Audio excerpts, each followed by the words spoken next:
I was 12 when my stepmother moved into our house. My real mother, Margaret, had been dead for 13 months.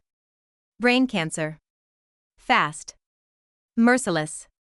One week she was teaching me how to prune roses, the next I was borrowing a black dress because none of my clothes felt appropriate for death. My father introduced Lydia exactly 1 year later. She worked with him at his investment firm in Charleston, South Carolina. Perfect posture. Perfect smile. Always calm, like nothing could ever touch her. She helped me survive, Dad told me softly. Please try, Emma. So I did. I carried Lydia's designer shoes into the closet where my mother's flannel jackets used to hang. I nodded while family photos disappeared, replaced by abstract art meant to cleanse emotional clutter. I stayed silent when Mom's vegetable garden was destroyed and replaced with pale stone and a glass fire bowl. For years, I played the role of the grateful daughter.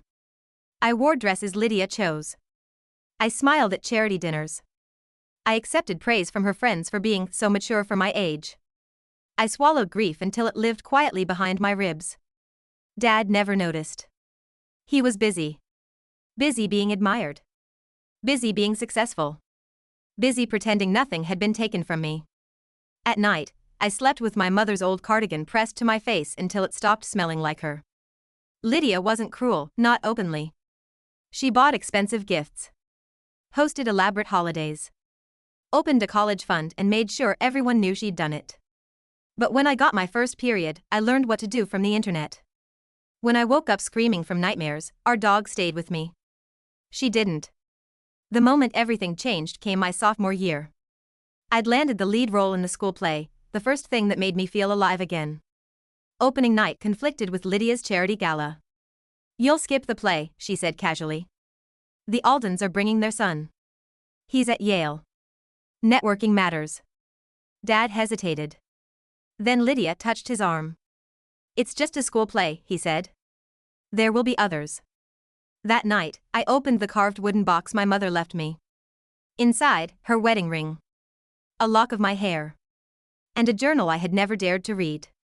The final entry stopped my breath. If you're reading this, Emma, the key is real. It's hidden inside this journal. Go to the safety deposit box. I'm sorry you'll have to know.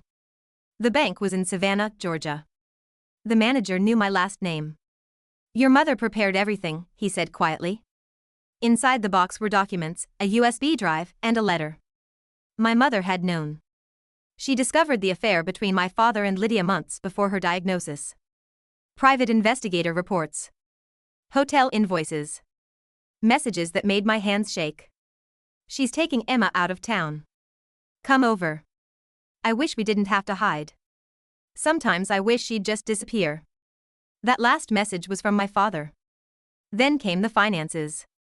They'd been siphoning money from my mother's family trust, money meant for me, into shell accounts overseas.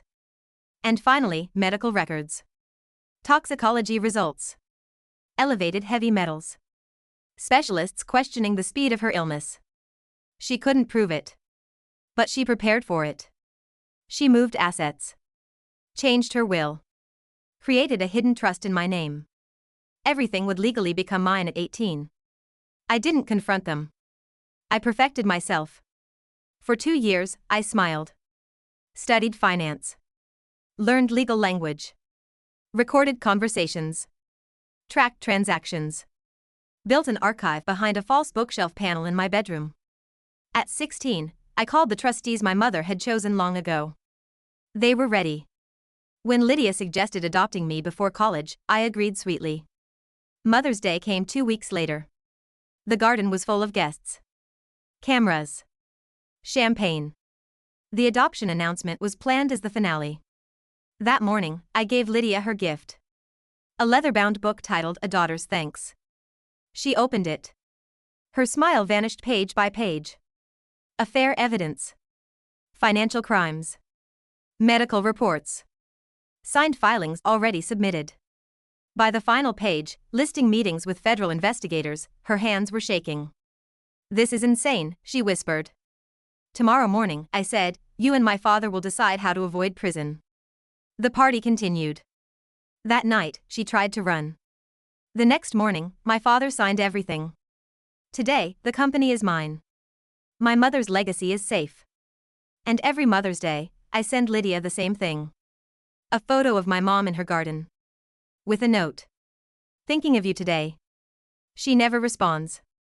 But she remembers.